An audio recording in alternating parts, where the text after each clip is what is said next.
The Power of Perseverance and Journey to the Grammys. Wouter Kellerman is a two-time Grammy Award winner, his latest award being the Grammy for Best Global Music Performance, alongside Nomcebo Sikode and Jakes Bantwini for the hit single Bayete. Wouter is also an 8-time SAMA, South African Music Award winner, and a Billboard #1 artist. Over the course of 9 albums and through many high-profile live performances and collaborations, Kellerman has created a signature sound that's earned him both critical praise and multiple awards. He was the second South African individual to win a Grammy Award since Miriam Makeba was honored by the Recording Academy in 1966. Thank you so much. Such a pleasure to be here. Thanks for having me. Thank you. So just a few weeks ago, I was sitting at the Microsoft Theatre in LA at the Grammys with Nomcebo Sikode and Jakes Bantwini. And we were nominated in a very competitive category called the Best Global Music Performance. So much so that even huge artists like Ed Sheeran, Justin Bieber, Fireboy didn't make the first nominee shortlist. So I said to Jakes and Nomcebo, don't get your hopes up. We're just here to enjoy ourselves and experience the Grammy and just have fun. Nomcebo was sitting next to me, and she had this beautiful dress, but it was one of those dresses that once you get into it and you sit down, you don't get up that easily. So I made a mental note to myself that in the unlikely event that we would win, I would have to help her get up and also hold her hand to help her down to the stage. But I needn't have worried, because before I even registered that our names had been called, she was up in a flash and halfway to the stage already, and I had to struggle to keep up. So this long road to the Grammy started a long time ago. When I was just 10 years old, my mom took me to a symphony concert and said, which instrument would you like to play? My brother chose the clarinet, my sisters chose the violin, I chose the flute.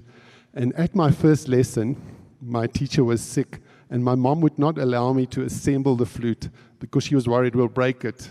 So every day I would open the box, look at the flute, and wonder what it would sound like and how it would feel to play it. So by my first lesson, I was so keen to get going. And my first teacher was absolutely incredible. She was just so lovely and encouraging, made a huge difference to me. Soon I fell in love with the flute, and by the time I left school, I was one of the top South African young classical flute players. I still remember when my sisters wanted to stop playing, my mom encouraged them to carry on, and she said that perseverance will get you so much further than talent, and that perseverance is an essential life skill. And those words stuck with me ever since. So when I left school, I wanted to study music at university, but we didn't have any money, so I had to study something I could find a bursary for. So I was offered a bursary to study engineering at University of Johannesburg. And I took that, still played the flute every day. After university, I had to work back for Anglo American, but I didn't last very long on the coal mines of Witbank. It was the Witbank called then. And soon moved back to Johannesburg, started my own software engineering company, and also got married and started a family. After a few years, I thought time is ripe. I'm going to follow my passion and become a full-time musician. And after 6 months, I had run out of money and I had to go back to engineering. So in the meanwhile, my wife and I drifted apart, and when we got divorced, I got custody over the kids. So my daily routine would be something like this. In the mornings, I would be spending running my engineering company. Afternoons, I'd spend taxiing my kids around and helping them with homework. And then in the evenings, once they'd gone to bed, I'd finally have time to play the flute. And every year I would allow myself 3 weeks to go overseas and study and take master classes with some of the world's best flute teachers, keeping on with honing my craft. So again, after a few years, I tried to swap over to music, but I couldn't tour because I didn't want to travel and be away from home, so it never worked. And then eventually, after 20 years, my daughter finished university, my son finished school, and things became a whole lot cheaper. And I decided to give it another go. And people thought I was crazy because I was already in my mid-40s. And now to give up a successful engineering company to play the flute full-time, people just they didn't encourage me to make that decision. I still remember sitting around the breakfast table with my kids, and they said, "Dad, what would you like to achieve in music? What's your musical bucket list?" And the first item that came up was a Grammy, because that's the highest accolade in music. And then it seemed completely impossible, because the only individual artist that had won a Grammy before was Murray Makeba in 1966. But I threw myself with complete enthusiasm and dedication into music, and I was very lucky that my friend Tulsi Pillay gave up her corporate job, joined me in the business as my manager and business partner. And we had so many failures that there's not much time to tell you all of it, but it felt like we were failing much more often than we were succeeding. But slowly over the years, the successes started coming in. Some commercial success, the ability and the opportunity to travel overseas and perform in beautiful locations, and awards and acknowledgements. Some of the sweetest moments was at the 2010 World Cup. I was able to share in South Africa's biggest moment and performed at the closing ceremony for 700 million people. That was amazing. Thank you. And then in 2015, I finally got to strike off that bucket list item and won my first Grammy. Thank you.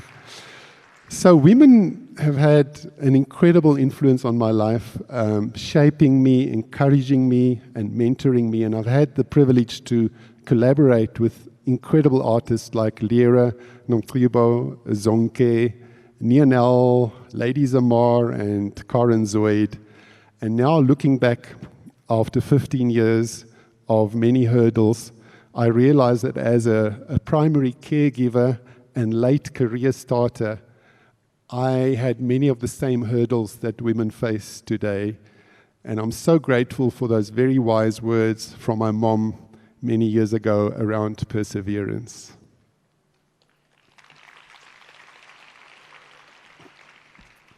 So this piece that I wrote is called The Long Road. And I didn't write it for myself. I wrote it for Nelson Mandela, trying to paint his life with the colors of the flute.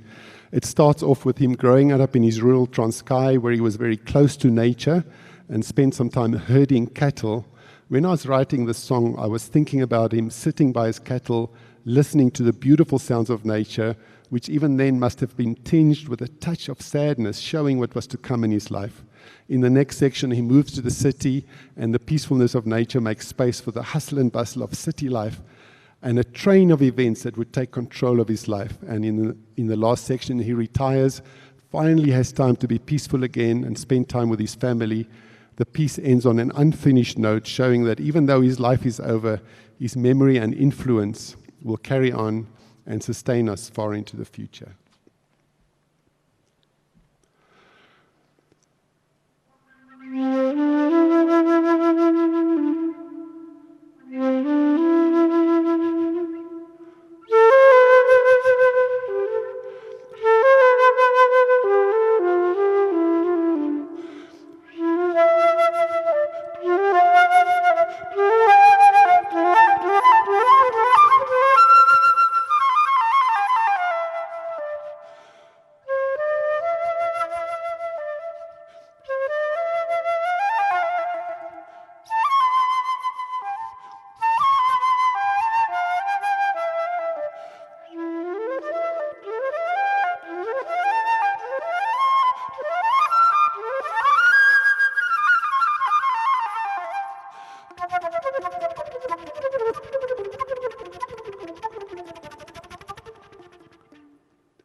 Thank you so much.